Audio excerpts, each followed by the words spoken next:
Hi everyone, welcome back to another video. Today I'm doing a Draw This in Your Own Style challenge. You can see in the upper left corner of my screen the picture that I'm using as a reference. This one is a drawing by Chelsea Grace on Instagram, so I follow her account and I really like the expression of her characters and the very willowy form of the females that she draws. I decided that I wanted to do this drawing for the Draw This in Your Style challenge, which has been very popular on Instagram.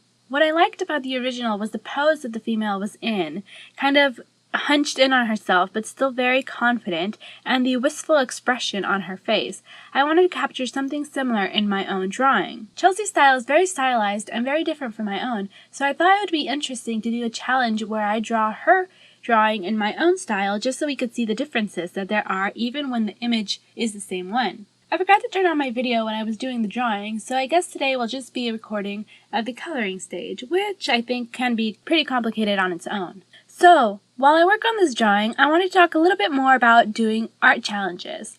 If you guys are on Instagram, then you will be familiar with the Draw This in Your Own Style challenge, which is what I was doing right now. This challenge, you take a drawing that another artist, probably an artist more popular than you, posted on their page, and then you redraw it in your own style.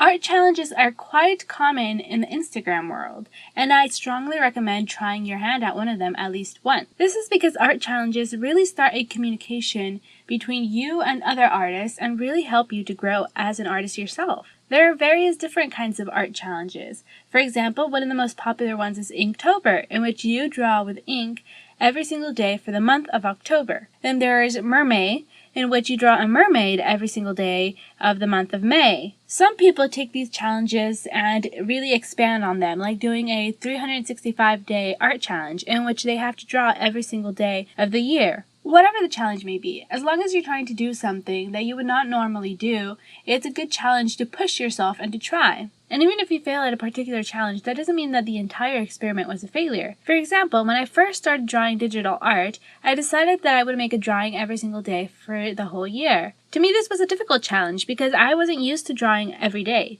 I did a drawing for about 40 days before I quit.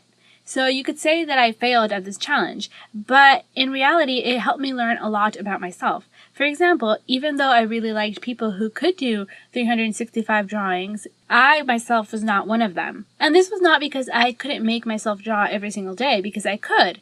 The problem was that I realized that I valued quality over quantity more than I did the other way around. So when I was drawing for these around 40 days, I was pumping out things every single day and I was posting on them, but not a lot of those pieces were ones that I actually really liked. They weren't complete, they weren't complex, and they weren't really what I was going for. But because I had to pump them out every single day, I felt that I needed to do something simpler and to restrict what I was drawing. Because of this, for those days, I really turned out very, very few pieces that I was actually proud of and that I felt were complete and finished illustrations. My goal as an artist is not to constantly make doodles to put on my Instagram, but to actually make finished products that I can feel proud of. So even though I failed at drawing 365 days, I actually learned something about myself when I was doing this challenge. And I learned that challenges like that, where I have to pump things out really quickly, aren't for me. Because I learned that, when I chose my next challenge, which was the Draw This in Your Own Style one, it actually worked out perfectly because you get to choose just one image and you get to spend as much time or as little time as you want with it, and that is your piece. Art challenges can actually be about popularity, about trying to fit in, about trying to feel like you are part of the art community.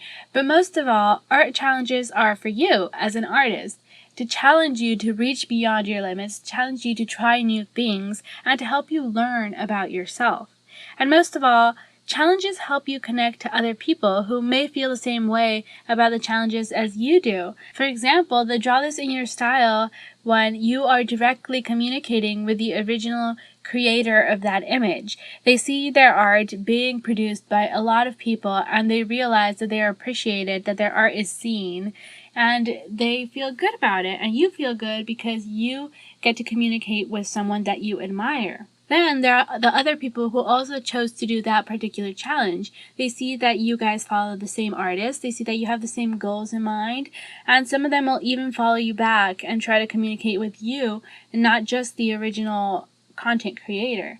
And that will help you get new fans and new friends. All in all, I'm glad that I did this challenge, and I look forward to doing more challenges similarly in the future. I hope that you guys will let me know in the comments how you feel about art challenges and what art challenges you have participated in. Thank you so much for your time, and I'll see you next week!